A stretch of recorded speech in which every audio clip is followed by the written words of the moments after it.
0 days since I was last raped. By reality, that is. I had to answer the door for an Amazon package, meaning I had to wake up before 12 p.m. today. Fuck my life. I considered calling the police, but I figured they'd just tell me to fuck off again like last time. I resorted instead to shaking the delivery driver's hand with dried semen and ball sweat on my hand. At least now I have another book to read, I suppose. Quan Mills always seems to have a modern classic that I'm yet to read, whether it be Pregnant by My Granddaddy's Boyfriend or Pregnant by My Mother's Gay Husband. There's really something for everyone. Books like that monger love, growth, and traditional morals. Reality, on the other hand, mongers rape and torture for people like me. How much longer can it go on for?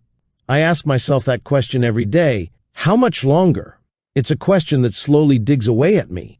I and many others undergo a delusion each and every day, telling ourselves things can't go on like this and that surely they won't for much longer, only for reality to tell us the opposite. And with that, the counter sets back to 0. 0 days since I was last raped by reality. Months of this burdensome lifestyle continued. I tried all the methods to stop such things occurring. Sunning my balls, shit retention, nofap. Nothing worked. Forgive me, but all my options are exhausted, and so my final recourse came on January 14th, the day I joined a support group for those raped by reality. I approached the lifeless building, treading carefully through the shit-filled street as I closed in on the brown door. A red speckled face smiled and waved me in. "Welcome! You must be Abel, right?" he said to me with a soft lisp. I affirmed as such and headed on into the main hall, a run-down basketball court with half the lights in disrepair. I looked around at the eyes of these men with me and instantly knew I was with my tribe. These men knew what reality can do to someone, how it can thrust you into situations that you could never imagine. These weren't ordinary men. The light chatter paused as the greeter I'd seen came through the doors. "Well, I think it's time we begin. I'd like everyone to say hi to Abel. He's our newest member here, and we should all try to make him feel welcome." "Hi, Abel," the raped males said to me. Their varying voice tones mixed to form an ugly symphony that echoed its way through the sports hall. The greeter, who'd introduced himself as Alan, said, "We like to have new members share their stories in order for us to perhaps hear new and unexpected stories. We'd love to hear yours if that's okay with you." "Yeah, sure, I guess," I replied while standing up. It started out small, a Rabbi Shmuley butt plug being sent to my door, my air fryer bursting into flames. But it just grew and grew.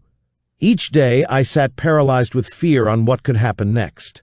Weeks I spent in my chair just praying and hoping for reality to not rape me, but it always would, and each time it was worse.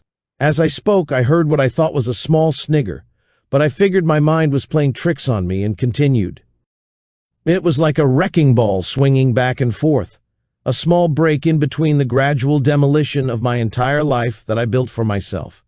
I used to be able to just boot my PC and game for the whole day without any care, but now I have to cook for myself, wake up before 12 p.m. and answer the door to people.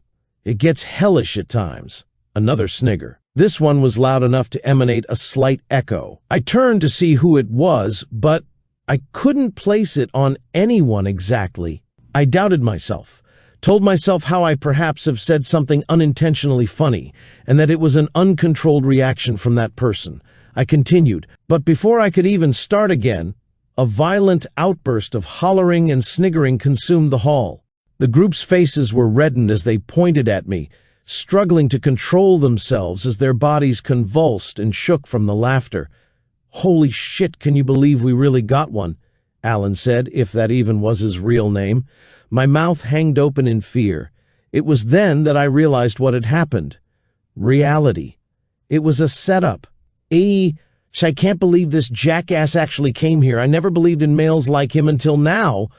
I could see the souls behind their eyes changing in that moment.